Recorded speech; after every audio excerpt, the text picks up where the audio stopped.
नमस्कार सभी पेंशन भोगियों का स्वागत करते हैं एक बार फिर से हमारे इस YouTube चैनल पर। दोस्तों इस वक्त की पेंशन धारकों के लिए बहुत महत्वपूर्ण और इम्पोर्टेंट अपडेट्स आ चुकी है, जिसमें दोस्तों पहली बड़ी खबर की बात करें तो कर्मचारी भविष्य निधि संगठन का सबसे बड़ा फैसला, आपको मिलेगी 7,500 पेंशन।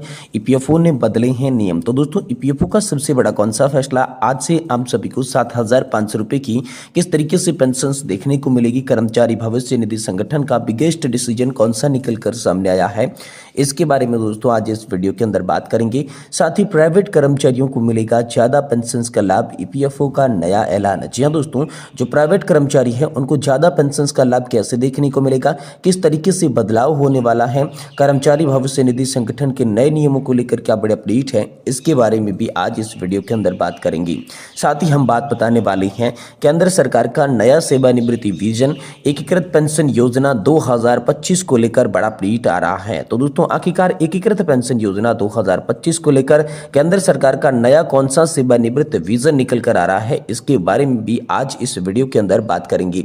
इसलिए आप सभी से निवेदन करते हैं कि दोस्तों आज की इस वीडियो को आप लास्ट तक देखिएगा और साथ ही हमारे चैनल पर नए हैं तो चैनल को भी सब्सक्राइब जरूर कर दीजिएगा। तो चलिए बिना किसी देरी के संपूर्ण खबरों को आज की इस वीडियो के अंदर विस्तार से और सही सटीक तथ्यों पर जान लेते हैं।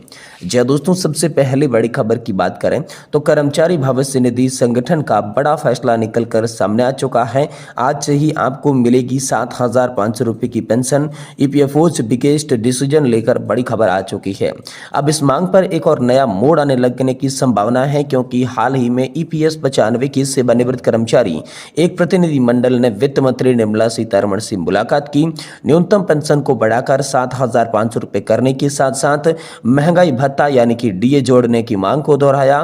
वर्तमान व्यवस्था में पेंशन की जो समस्या है उनकी बात करें तो कर्मचारी भविष्य निधि संगठन के अंतर्गत EPS 95 पेंशन योजना में वर्तमान में न्यूनतम पेंशन मात्र 1,000 रुपये प्रति माह की है। यह राशि सितंबर 2014 में निर्धारित की गई, तब से इसमें कोई भी वृद्धि आज तक नहीं की गई है।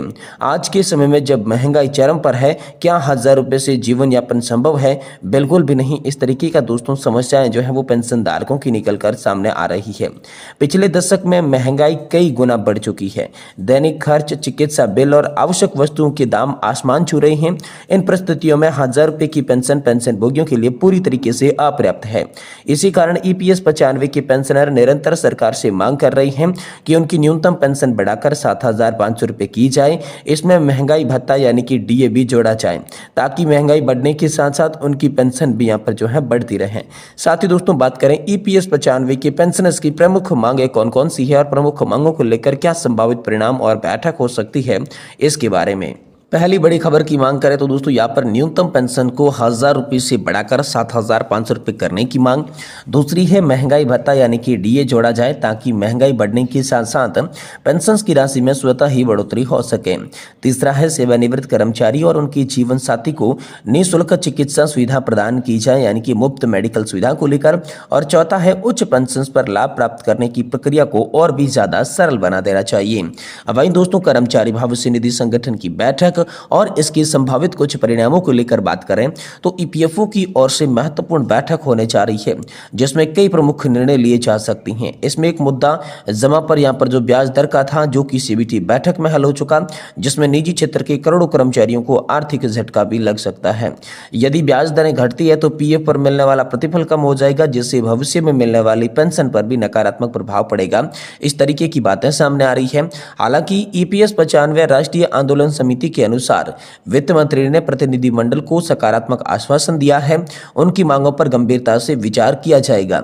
इसलिए आशा की जा रही है कि 2025 में इस संबंध में कोई महत्वपूर्ण घोषणा अब इस साल हो सकती है। ये उम्मीद सभी पेंशन धारकों को हाल फिलहाल में नजर आ रही है।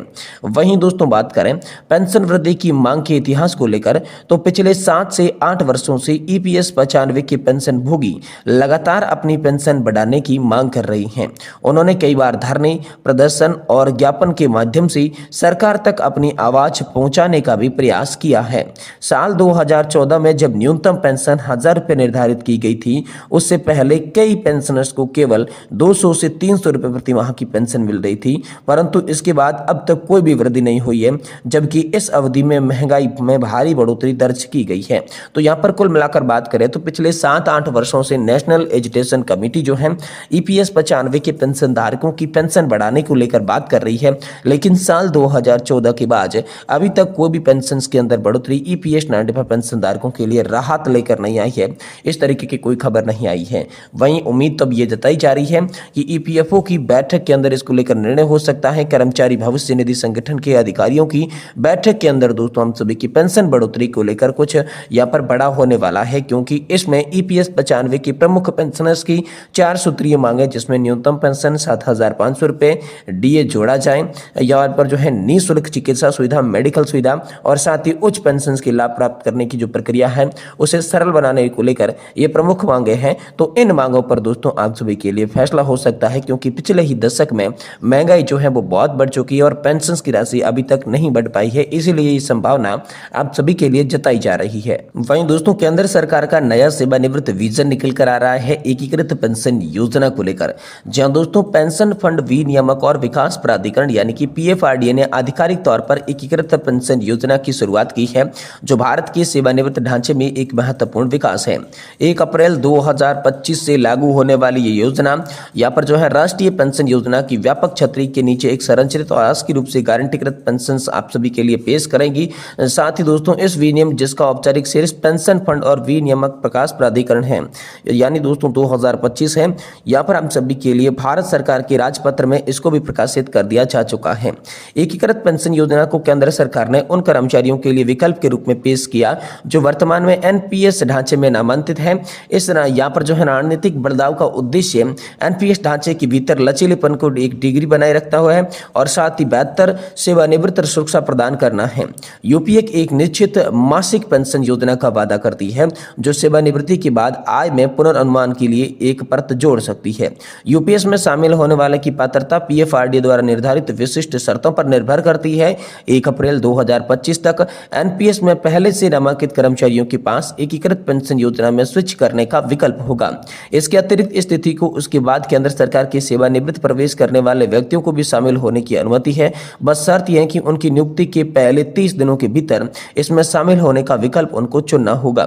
यह समझना बहुत महत्वपूर्ण है कि एक बार जब कोई व्यक्ति एकीकृत पेंशन योजना में नामांकित हो जाता है तो वह अंतिम निर्णय होता है। इसका मतलब यह है कि प्रतिभागी पिछली पेंशन प्रणाली में वापस जाना या स्विच करने का विकल्प नहीं चुन पाएंगे। इसके अतिरिक्त जो लोग यूपीएस का चयन करते हैं वे नए लाभ प्राप्त करना या फिर पेंशन से संबंधित भविष्यों की नीतियों में संशोधन करने का अनुरोध करने के हकदार बताई जाएंगी। अब जो अधिसूचना दी गई है जिसमें दिशा निर्देश जारी किए गए हैं, यूपीएस में भाग लेने वाले कर्मचारी अपने मासिक मूल वेतन के साथ साथ महंगाई भत्ते का 10% योगदान देंगे। बदले में केंद्र सरकार उसी वेतन घटक का 8.5% योगदान देगी। यह सहयोग मॉडल कर्मचारी सेवा अवधि के दौरान पेंशन कोष के लिए एक संरचित वित्त पोषण प्रक्रिया सुनिश्चित करेगा।